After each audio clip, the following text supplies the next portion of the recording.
What is up, guys? Welcome back to Days with Wade.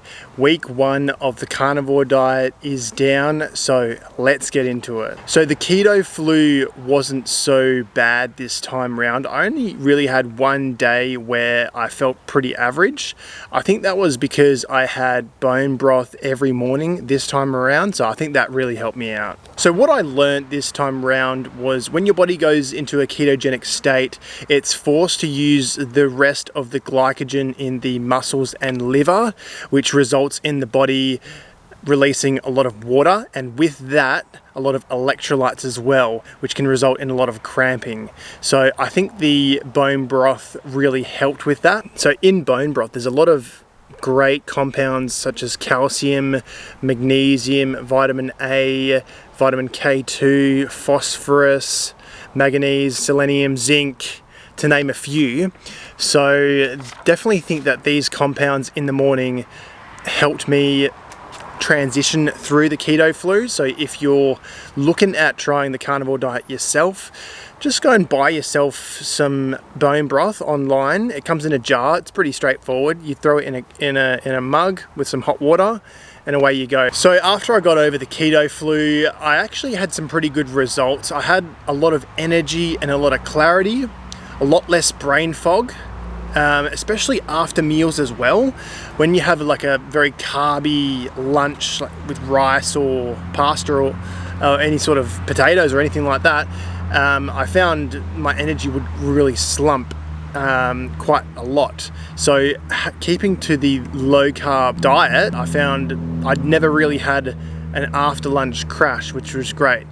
I don't know if you guys have ever done intermittent fasting before, but if you know like the mental clarity and the focus that you get from that, it's like that, but you're not hungry, which is really good. So I'm a big fan of how my brain works running on a ketogenic diet so far. So that's definitely a plus. What were the challenges for week 1? The challenges probably were diarrhea. Pro tip for you: never trust a fart while you're on the carnivore diet. If you know, you know.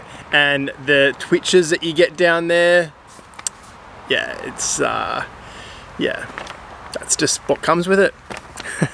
Other than that, I did have some challenges in my workouts, in my lifting and running, which I'll get to later in the video. So stay tuned for that. What was easy for week 1? Honestly, the meal preparation was stupidly easy. The shopping was really easy. Back a few months ago, Holly and I would do meal prep for the week, and you'd have to Google, you'd have to first figure out what you wanted to eat, whether it be curry or Asian or Mexican or Italian.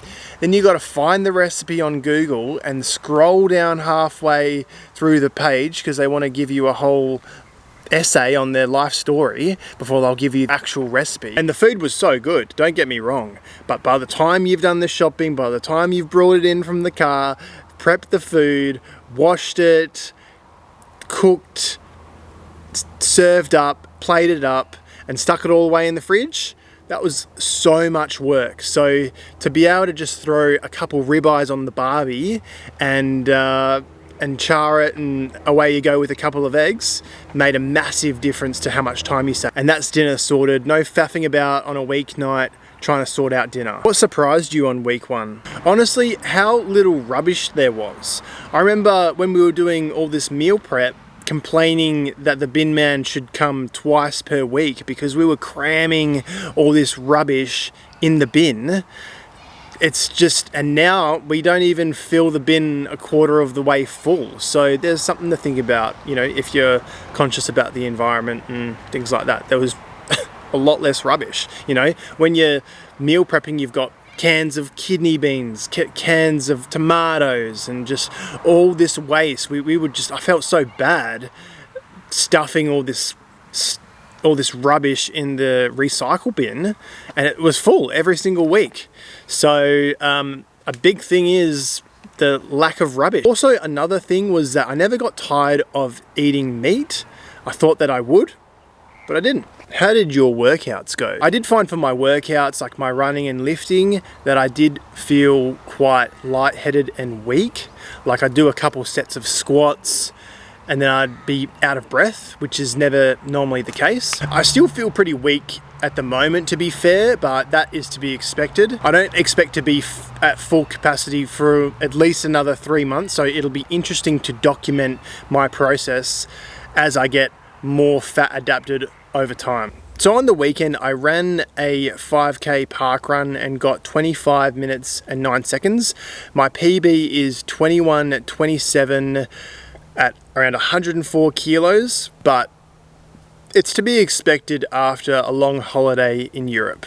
So I'll be excited to see what I can get as I become more fat adapted and increase my level of fitness as well. So that's it for the week 1 wrap up of the carnivore diet. I hope you enjoyed it, and I'm gonna keep giving you guys these updates throughout the challenge. I can't wait to share my progress. So overall, it's been quite a good experience, especially with the bone broth. That's probably my biggest recommendation out of this, would be to get yourself some bone broth and drink it in the morning. But other than that, if you liked the content, if you liked my updates, make sure you give this video a like and make sure to hit subscribe and click the bell notification so you don't miss an update. So with that being said, thanks for watching, and we'll see you guys in the next video. Sorry.